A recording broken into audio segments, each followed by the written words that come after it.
Hey, everybody, welcome back. Thank you so much for joining me today. I can't tell you how good it feels to be back, and I can't think of a better way to kick things off than with my guest today. In the studio today, singer, songwriter, guitar player, actor, author, composer, and I have a feeling a Boy, bit of I do badass. everything, don't I? Steve Lips Kudlow, welcome. Great to be here, Kelly. Awesome. Awesome. Thank you so much. I've been looking forward to this for a really, really long time, and mainly because I get the feeling that you're a bit of a wild, crazy, wacky badass. And I thought, where did I get that Well, it from? depends. A lot of people find me extraordinarily conservative. So, um, other than being pro marijuana, I guess that's about as radical as I get. Oh, I don't know. I don't know about that, Steve, because what made me kind of tip me off to that, made me think that was that I was looking for some pictures and I'm looking for pictures for promotional purposes and I'm scrolling and I'm like, oh, that's a cool picture. Oh, that's good. And then also, whoa, wait, what? Do you know the picture I'm talking about? No, not really. I'm not sure, but There was where a you're picture going? of it was you were a little bit naked. Oh, what of the for the movie? Was that from the movie? Yeah, yeah. Well, it's Ross Halfin photograph, which says it all, doesn't it? I saw the photo and I thought this guy's going to be a hoot. That's that's a guy. That's a guy with some chutzpah. Well, it that that whole thing is actually, in a certain sense, what it depicted, or what it was really. I bear it all in that movie. Uh, and Literally, I guess what they did figuratively is speaking. Yeah. they just, it's that I'm there naked with the guitar on it. That's about it. Everything gets revealed Right. in that, on a personal level, in that movie. So I think that it was. I think that the idea of having me naked was in in line with the idea of kind of being honest enough to tell everything. you know. Right. And just bear it all. Yeah. That was yeah. It says it all. And we're gonna get to the documentary in a bit here, but first of all, I know everybody wants to know this. Oh, some fans are popping in already. We're going to have tons of questions, and I'll get to those in a bit, guys. We all want to know where the nickname Lips came from. What, the nickname? Yeah, Lips. Where does that come from? Oh, Your story? no, it's actually it's Rob's dad called me that because I always had a lot to say, and that was basically the only reason it happened. And then it just kind of, Just kind of stuck, eh? unfortunately for me, stuck. So I've been having to deal with being called Lips for a good Years. part of 50 years now. Right on.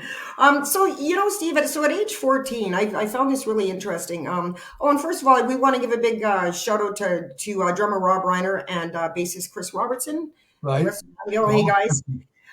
So at age 14, you and your school friend, Rob, you make this pact with each other at that early age that you're going to just rock together forever and you're going to become rock stars and you are going to do whatever it takes to make that happen. Right. So, and I really admire that kind of tenacity because I feel like you really need that, is certainly in this business. You have to have that. Well, It's in the music racket, you definitely need it because it isn't the right. business. It's I mean, what the normalities that the business runs under, or did run under, it just completely, it makes pirating look good. Right. um, I mean, it was done in a legal fashion. Basically, record companies and bands, the way that the debts worked, the band paid 10 times the expense. You've got a recording budget, like, just on a raw idea, so that you can understand what I'm talking about. Let's say you do an album for $10,000. Well, the record company gives you the $10,000, and you pay it back out of your royalties. They don't pay anything for the recording. You pay for all of it. Okay. So the way that they do that is your royalty rate is basically $1 an album. So you have to sell 10,000 albums Just to to break pay even. back that debt. Yeah. But while you're paying back the debt at $1 an album, they're making 9. And that's how the business works. Yeah, that's insane. That's how the business works. And then on top of it all, So they by like, the time that they get paid back, they've been paid back $100,000 for a $10,000 investment. wow, I'm in the wrong That's what business. it turns into. Right. And then on And then top of they it, go, the band didn't recoup. How the fuck? It's like, you go and do a $50,000 album. Okay, well, you got to sell 50,000 copies. Well, that's not such an easy thing to do, is it? But think exactly. about how much money the record company has made by the time you sell that 50,000. You probably never will. And the way that they write the way that the business is, they can write off the paying back at any rate that they want. Well, this year that they paid back $10. Next year, maybe another $15. And you're never going to see anything above whatever they gave you to record the record. Fundamentally, basically, and the way that it all works, musicians don't make money from recording records unless you sell millions of records. Otherwise, you never make a cent. They Right. make sure you don't. So would you say then, Lips, that most of your income would come from just doing live performances? Uh, yeah, Like, as far as making a living at this point, especially at this point in the world where physical product is selling dog dirt. It's like you're not right. gonna. It's not happening. Vinyl, vinyl's the only real physical stuff that's selling, and very very desperately, you got to start. You got to have the album finished a year before it's going to be released, so that the vinyl can come out at the same Right. time. So Right. it's so what it ends up is that I'm in the same business as my dad was. I sell garments, Oh, and my music is my advertising campaign. gotcha. Yeah. Fundamentally, that's what's happened to the music business, and the way that you have to make a living today is that basically you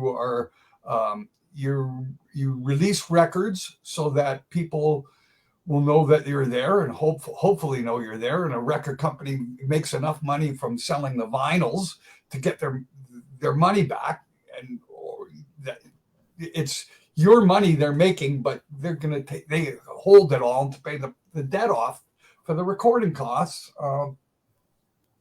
So at the end of the day, you're not making money from your music. So what are you making money from? Well, their ticket sales. You put on a gig, and hopefully, if you're got a name out there, people come. And it's very very very difficult, but it's the way it is. So you can complain and all you want, you're not going to change Can't it. change So anything. Right. the people are going to, they come out to your show and they pay to get in and they buy your merchandise, and that's where you're making your money from. Plain and simple. That's it. Right. Well, I understand now, Steve, why you're calling it a racket, because it certainly sounds like that, and I'm sure there's a lot of musicians watching right now that can relate to what you're saying, and Well, if actually, you we're getting can't, some. then I want to know, what secret do you know that I never found out in 50 years? Right. If you You know, figure it out, yeah, send it to me. I'll if make sure somebody Steve knows gets of it. okay, I mean, yeah, when you finish a record or you pay for your own record, which fundamentally and basically we do every time, and then we get compensated for that money back, right? Right. Because you got to pay for the studio before the record company gives you the money for the thing, right? So you have to be self-sufficient in the sense that you got to have the money to put out, and then Right. you recoup when they give you your royalty advance. But you have Right. to understand that you're not getting paid for your music, you're getting paid for the recording, right? Right. So you pretty much have to So have a day job, And I think a Well, lot of musicians can relate to most that. musicians do have day jobs. Yeah, yeah. Half. Most of the How ones are I you know. going to get around that? You got to make money. You got to eat, Yeah, right? that's I mean, right. come on. It's um, Steve, we're getting some comments in, and so I just want to get to those because I have a feeling there's going to be a lot of them today. So Richard Bruce is just saying lips, like can't believe you're here. He's happy to see you. Brad Zybola is like hi from Montreal. Hey Brad, thanks for joining us today. Lee Cadfield, great friend of mine, says, "Yay, hello Kelly and Steve. Just got to say, in a world gone mad, out of the ashes rises Anvil. God bless you, Steve and Anvil, up the irons." Thanks, Lee. And Scott McCluskey is just saying, "Hey guys, good day, Kelly and Steve." So, Lips, would I call you Steve or do I call you Lips? I don't care. Just don't Brad? call me late for supper. I don't care. Been I'm called used to worse. either. It's weird when people call me by Steve. I think of them. What are you, a brother, a sister, a Like, family member, or something? right. It's weird. Gotcha. So, was that always metal for you, Steve? Was it always Pardon? going to be metal? Was it always going to be heavy metal for you? I don't know. It, um, I don't. I, I don't really think of music in the sense that with a label. You know, Right. it's what people want to call it or pigeonhole the music you're doing. You know, I mean, it's it's whatever you want to call it. It's music to me. I grew up with this stuff. It's guitar music. Right. Plain and simple. It's guitar music. It's the stuff that started, what got started by Chuck Berry in the 1950s, and it hasn't stopped. And it's still, guitar is still the main part of most of the popular music that we know and listen to today. So it's really all connected, and we as an audience, we like to pigeonhole things and separate everything, including each other, by color, religion, and everything else. And if that's not enough, now we got to give every type of music a name and the kind of people that listen to it, and pigeonhole it all and separate it and make it all make sense somehow. God only knows what that means. Right. Well, I was just thinking of the 1982 album Metal on Metal, and it was considered one of the heaviest metal albums ever. But how does it feel knowing that it really inspired a lot of other like big acts, like It's really Metallica and interesting because Slayer and on our first album, when we put out our first album, and originally we weren't called Anvil, right? So right, it was all really hard rock. It wasn't, they didn't come up with the name heavy metal yet. When we first started out, certainly in the 70s, it was called hard rock. That's what that's it what I was. knew. That's what I knew. You Yeah. know? And we did, when we were getting ready to do our first album, and we got it all recorded and everything. We took it into the record company, and we got signed, as the name Lips to put out this album called Hard and Heavy. Well, the guy sitting at his desk calls us in. He says, "Listen, I got to talk to you guys. We're picking up your band. It's all great, but the name's got to go." Oh. Huh? What? Uh, well, you can't call your band Lips because of Lips Incorporated and Hot Lips and Horse Lips, and you don't want any We've misinformation. got enough lips. And there's a new movement in the UK called the heavy metal, and you guys give it a good thought of what would fit really well with that in that world, right?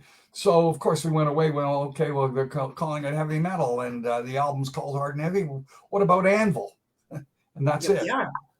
Great name. Great name for So it. that's when hard rock became heavy metal. It's really one and all in the same thing. And like I said, just on the onset, it's about guitar.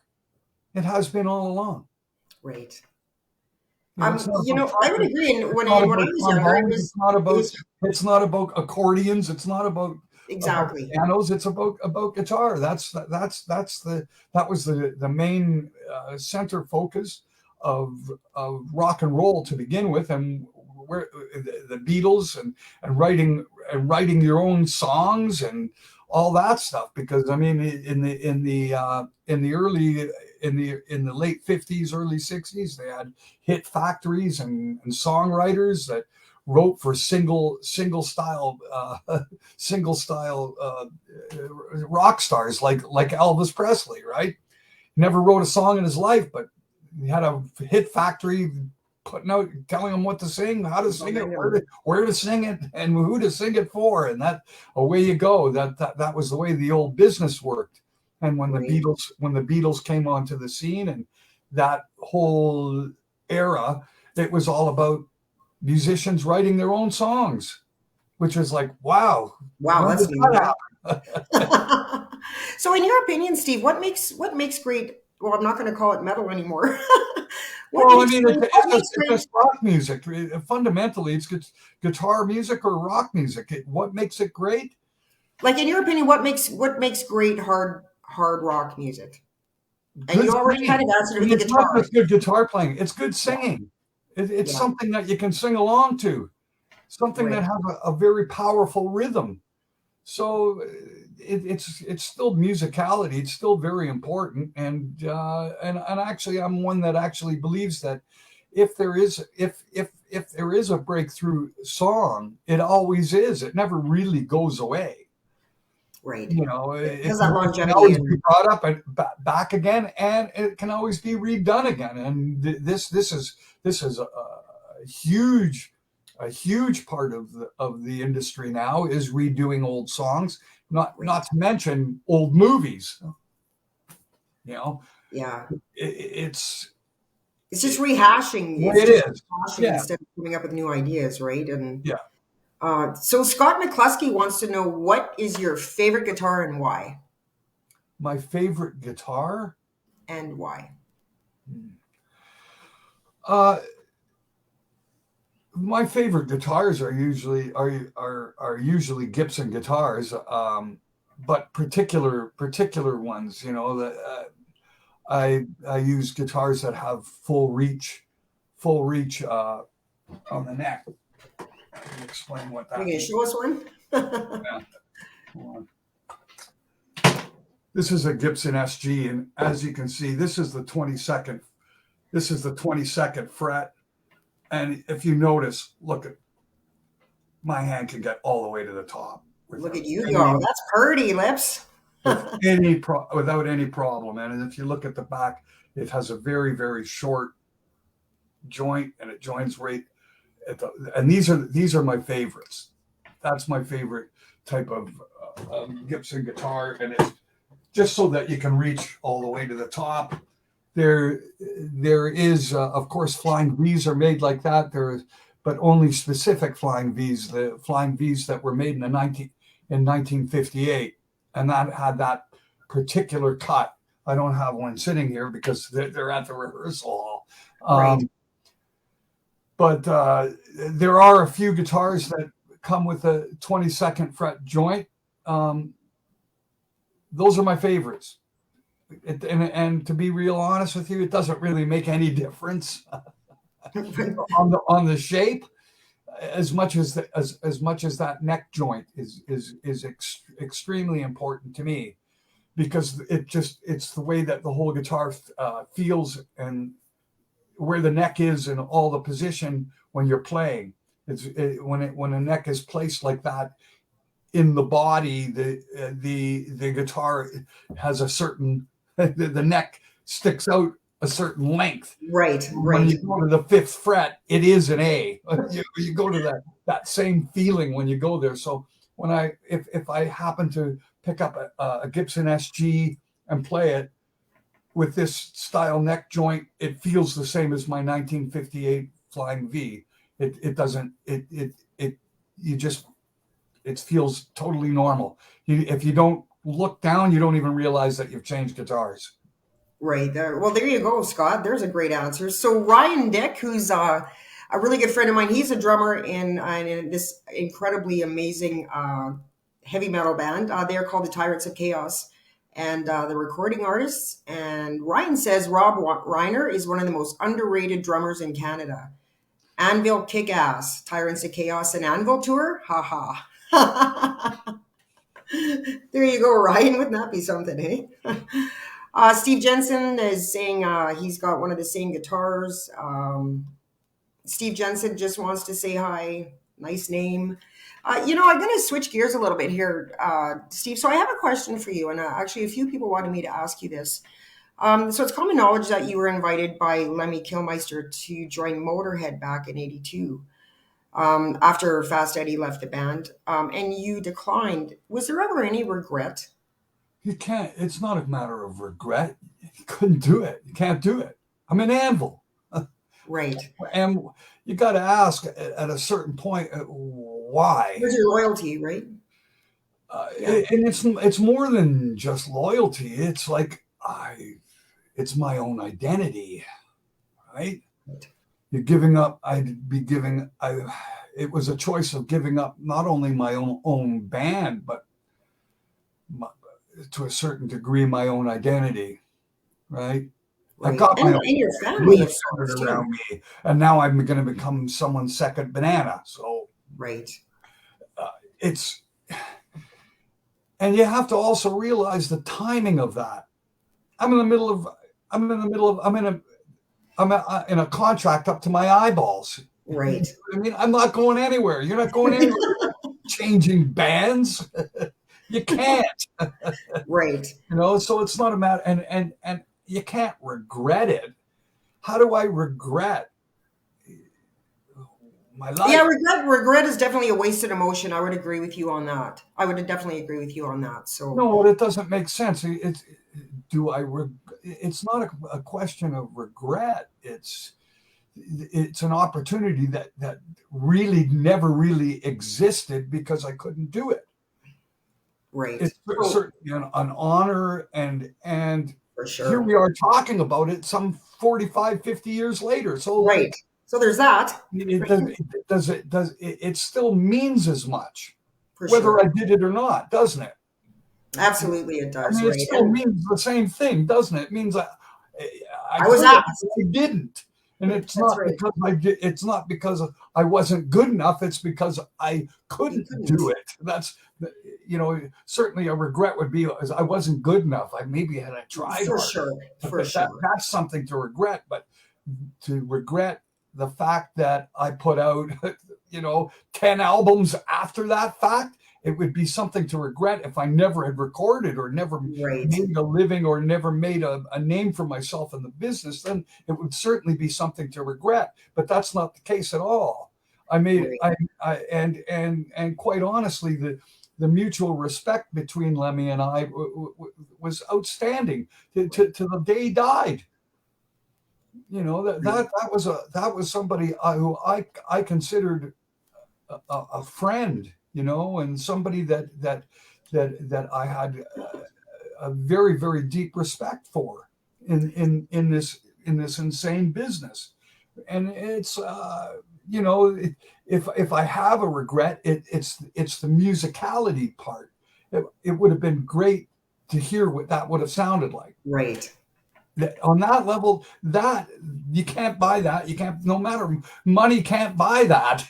Exactly, right. And and you're right. It's the actual art that shoulda, woulda, coulda. Right. If you want to regret that, and I don't know that you can regret something that doesn't exist, that never existed. So on that level, it would have been nice just to at least one rehearsal, right? Yeah. Just to see what it would have sounded like. There was a moment in time that I had revisited the idea and actually even talked to him about it. And it was after Wurzel had left. I thought, why don't maybe we should do something. And then they all going, no, 3-piece. We've had enough of it. Yeah, right. We've had enough of 4-piece. No, it's okay. We're good. That's what that turned into. That's what that discussion. And then on that level, I found myself in the same world a few years later, right? Right. We had been a 4-piece up until the album This Is 13. We went in to record the album This Is 13, and the guitar player who was with us at that time, he didn't know the songs. He had not been to rehearsal in almost a year. We went to Yikes. England, and he got to England, and he didn't even know how to play the songs. And I paid for this guy to get there. I paid for his room and board. I'm going, what am I doing? For what purpose am I doing this? I ended up doing all of the guitar tracks except for 3 lead guitar breaks. Jesus. 3 lead guitar breaks that took him somewhere around 5 days to record. It's no. And so on that note, is it for what does it change for the what it dynamic? added up at the end? I could understand why Lemmy goes, I've had enough of it. Right, right, I yeah, get for it. sure, I for get sure. it because like it was a certain level of redundancy because if you can do it yourself, why are you bringing somebody in to do it? Right, And the other aspect that came as kind of a bit of a disappointment is we brought in these extraordinary guitar players who've gone to Los Angeles to get their degrees in music and stuff, and they play 1,000,000,000 miles an hour, and we put this shit in our music, and no one could give a damn. right. Right? Give us three And it's chord riff and costing you we're all this extra happy. money, and it didn't make the songs really any better Right, because guys like that don't write. that's right. They can play 1,000,000 miles an hour, A but whole lot of theory come up, going on, come but up yeah, with a riff. They can play every riff. right. Well, I don't need every riff. I need a riff that we can use and make a song out of. Well, I've got 30 or 40. Well, I need one. Just like narrow it down, buddy. Can you narrow it down a bit? And Right, well, I'm making fun of it, but there's a certain reality that comes with guys who can play really really well generally don't necessarily know how to write a song very well. So it's and some guys don't write. And what is writing? What does writing have to do with any? Well, writing is everything. Writing is your vehicle. So what are you creating? Um, Now, in the case of Anvil, I've never zeroed in on commerciality, right, radio friendly music. I'm not. That's not what it's about. It's hard rock. It's for the fans, for the people of that music to know about it, and they find out about it, and it's about the underground. And actually, the most greatly revered bands are the bands that were the least on the radio.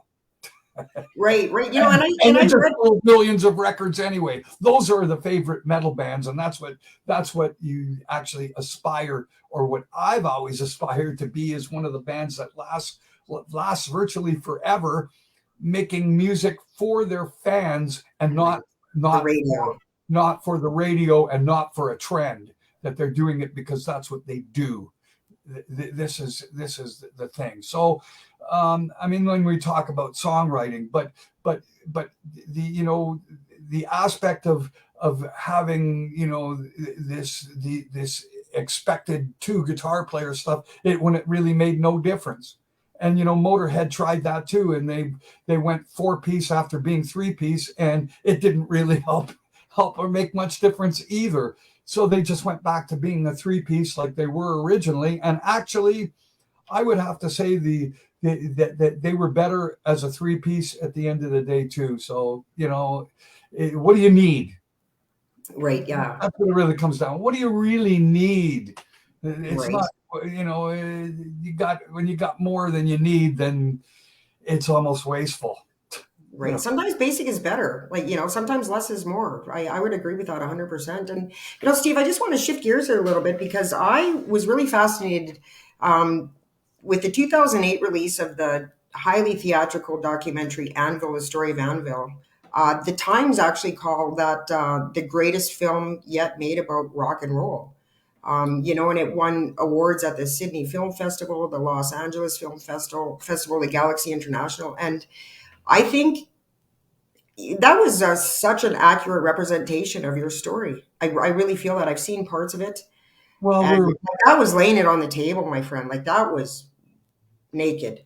Like that's a great metaphor. The nude photo is a great metaphor for the way you like. Was that a vulnerable feeling to just to tell your story, like the good, the bad, well, the of ugly? course it's vulnerable, and it's but you have to understand that the person that made them that create that the movie was made by is a dear friend. So you have 100% trust, Right, and right, that's an enormous an enormous aspect of why it ended up the way it did is because he had the access. right. And the other thing that makes the Anvil movie as spectacular as it was, it's not a story of retrospect. So And it's that's a huge difference. You're right. not watching a movie about somebody's past, which It's is it's the process. It's kind of a movie about the boring. current process. Everyone knows the history. Who cares? Right. It's what are you doing now and tomorrow that count the most. Yeah, And that's what exactly. Looking ahead, right? Everybody knows what the that's where beginnings of that's the biggest difference to every other band's documentary and everybody else's approach. Everybody does a retrospect. Everybody does this is what we were. This is what it took to make it. Who right. cares? You made it already. What are you doing? Who cares? You came, you played, you We know rocked. your story. You're already big. There's nothing here. It's like it becomes boring. Nothing to see here, move along. No, I mean I'm not. It's not.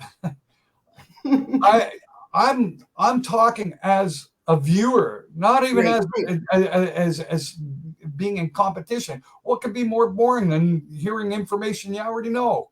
right. Yeah, I got Hey, it. they I made got it it. big. Yeah, I know. So and well, oh, they had tough times. Oh wow, tell me something. Tell me Who somebody doesn't? who didn't. Right. Right. But So that was the biggest difference is when somebody tells you that they had a hard time. It's a big difference to showing you the hard time right, and right. demonstrating it in real time, real life, not talking about it in some memory. Mansion or like yeah, sitting in their It mansion just talking doesn't about the have. hard It's, times. I had an argument with this club owner who didn't pay us.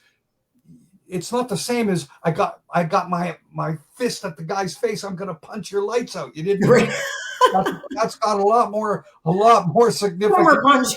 than talking about it in hindsight. Gotcha. Right. And then so that was your first foray into acting, and you actually did some other acting in the Final Destination movie and a TV series called Epic Studio. So, are there challenges in acting that maybe you might not necessarily experience in your music career? Like, was that a stretch for you to act? I don't know that I even know what that means. Like, did it come as natural as music, or was it, did it I don't just, even was there know challenges? I don't even know what that actually means. Was it hard to act for And somebody who's what do not? I mean by that? It's like acting. You know, No, but I mean, it's a like different. as an example, a woman comes up to us. We were in Galway, Ireland, and we did a Q&A for the movie, and a woman comes up to Rob and I afterwards and goes, you guys are actors." And Oh, well, that's a compliment. we kind of look at each other. What? Thank you.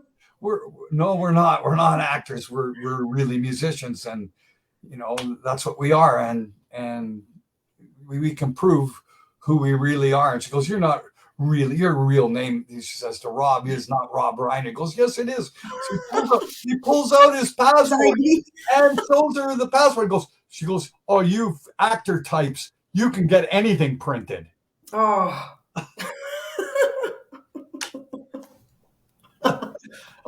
But you were acting Acting, what's that? in Final Destination though, and Epic Studio, you were acting. Like I it's wasn't different in being. Final. What do you mean Final Destination? I don't know. I'm not sure what you're talking about. But you know, when you're, I'm just, what I'm trying to get at is when you're so used to doing music, and then you try like a different model of getting your message out. There's Is it really different? there's been no cases where I'm actually acting. Right. We got a cameo appearance in Sons of Anarchy, but it's not acting. Lifting up a bag of guns and walking out of the room is not acting. um, uh, Okay. We're gonna go to the book now. So because the movie actually did inspire a book that came out, which yeah, they ended up wanting the whole truth, nothing but the truth. So we sat down for about a month and dictated all of the stuff to an author, and they put the book together. right. And Slash actually did the forward, Mm-hmm. which I think is kind of cool. And so I actually have a little quote from the beginning of the book, which kind of sums it up. It says, "This hilarious yet poignant book reminds us that if you believe in yourself, stick by your friends, and never give up, you really can make your dreams come true. You cannot fail to be moved by this story." Where can people find the book? And because you can order the documentary and you can order the book, where do people find that, Steve? Well, actually, good luck. I don't know. The book is out there. I guess you can find it on Amazon. I don't even know if there's new copies out there. I couldn't even tell you. Um, it's out there. It was in print from its time, but we're already close to 15 years from the time that Right, right. so it's not that recent. So and as Just far Google it. as far as DVDs, if good luck finding one. If you can find one, then find one.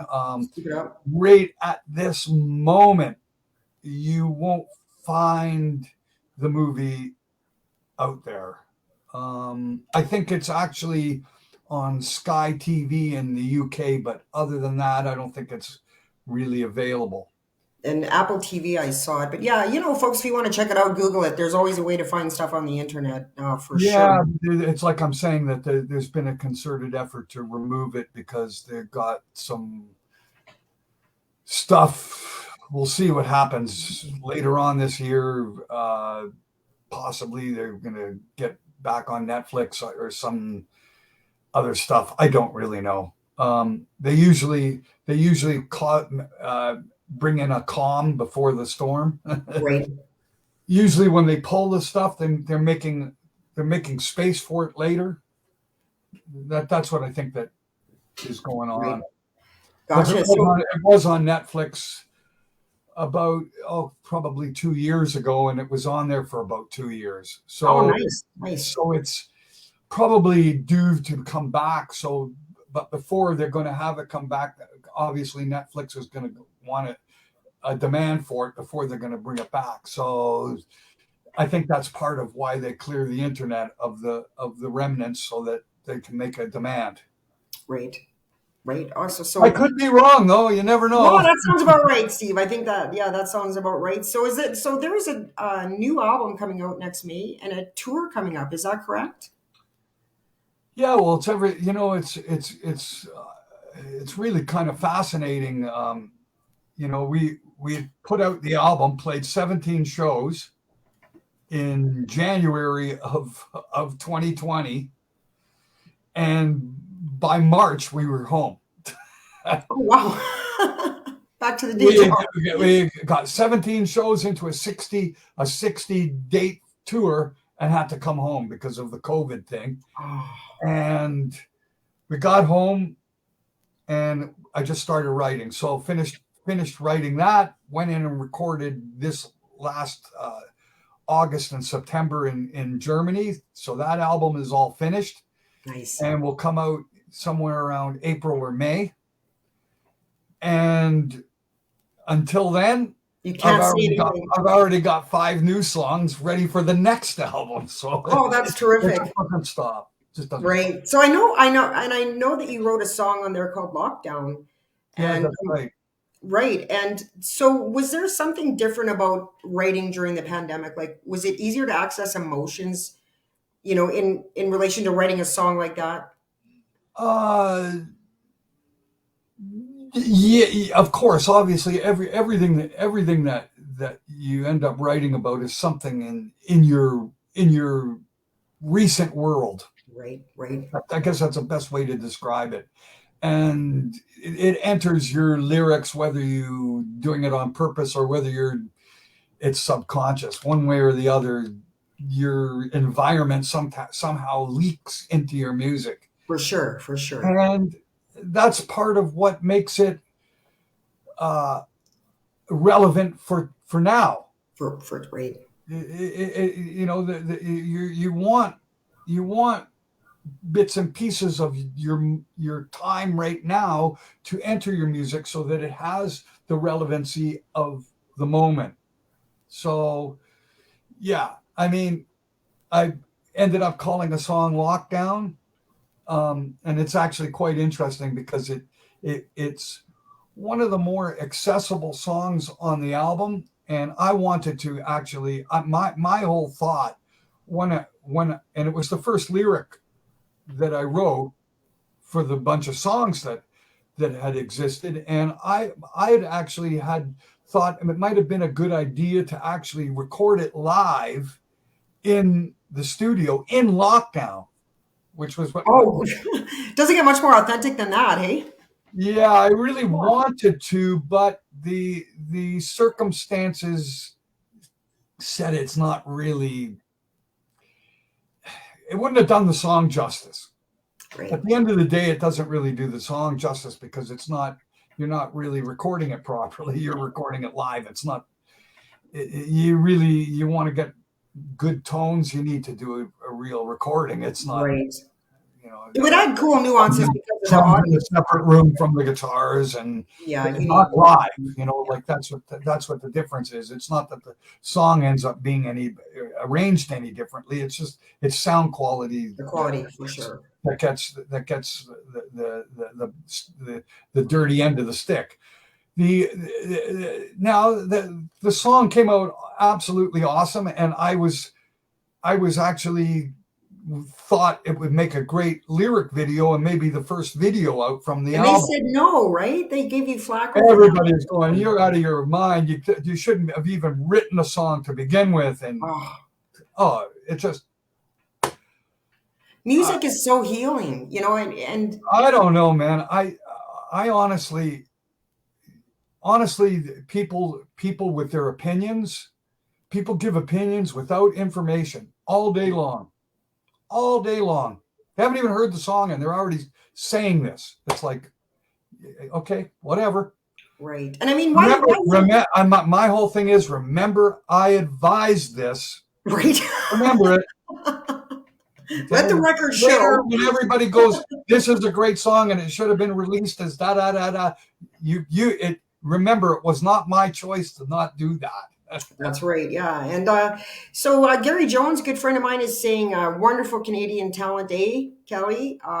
Scott McCluskey wants to know the craziest rock star experience you might be able to talk about on the air after all these years. Oh, Attaboy, Scott. I'm not even sure where to go with that one. Pick one, right? What makes a good rock star story? Usually things that had nothing to do with me. It's like I said, I'm the more conservative end of the aspect of being a rock person. So there were people on my entourage that were not like me. Right. I'm sure there were. Oh yeah. So I mean, some of the more crazy stuff happened in the early years. So I mean, what am I going to talk about? Yeah. Where do I even begin? Well, I would, especially without pissing someone off, I think. If get yourself in Well, trouble. I mean, it's Because of Scott. it's it's typical debauchery. Just What do the you think usual, happened? What do you right? think was going on in the early '80s when Scott, bands? everything that you think happened is what went on, right? And I was on the road for 21 years too, so I get it, man. I could write a couple of books too, but Oh again, yeah, I'd have some people I mean, upset. I think there were things that I when I first started when I was in my early 20s, man, did I get shocked. Oh yeah. I You was can not. just I don't think I was really ready for what the hell was going to go on out there. I had a lot higher opinion of people's behaviors. right. Yeah. Yeah. And And man, that's why. was That's I why. enlightened. I'm thinking way, way, way above where people really And are. you're being polite, and that's why what happens on the road stays on the road, right? That's kind of Well, yes and no. we don't speak of this. No, I'm just saying that the behavior of whether it's doing drugs or whether it's the crazy sexual crap that went on in the early 80s, that stuff was, I don't know, man. What am I going to say about it? Right. It's what was that went away. Right. It, Yeah. it doesn't exist like at all in comparison, really at It's all. a different scene now, for sure. It's a Yeah, different scene. it's not even the same world. You can't even. It's not even remotely comparable. Right. Like when I think about the first shows in Quebec City, right? I we get you play 4 sets a night, so I go out to get a Coca-Cola from the bar, and there's a lineup of girls to get into the change room. And it's like I'm having to fight my way to get back into my own change room. Wow. Yeah, that's what it's like. What is going on? Crazy, And but you know what? it was Fun enlightening. times though, eh? Like good experience, and you got to look back on it with a little bit of love because I'm sure they were great days.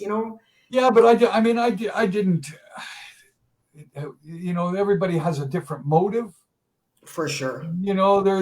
There were those guys in my band who lived for that shit, and that's Oh, why they were there. right. Yeah. For me, that's not what it ever was. I'm a songwriter. That's why I'm here. I don't That's know. right. It's about the music, right? It Exactly. was always about the music, so I was always I was kind of baffled by it. Like, why are you? Why are? Why is this happening? Like, we're just musicians. Why are they doing that? It's not Right. something not. There wasn't something right, and it very very. It's it's it's just not.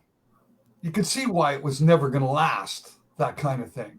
You could see Right. that it's a finite thing. You can't keep going like that. There's going Exactly. to be consequences at some point, and there were. Well, yeah, for sure. Right. There you Yeah. go, Scott. How's that for an answer?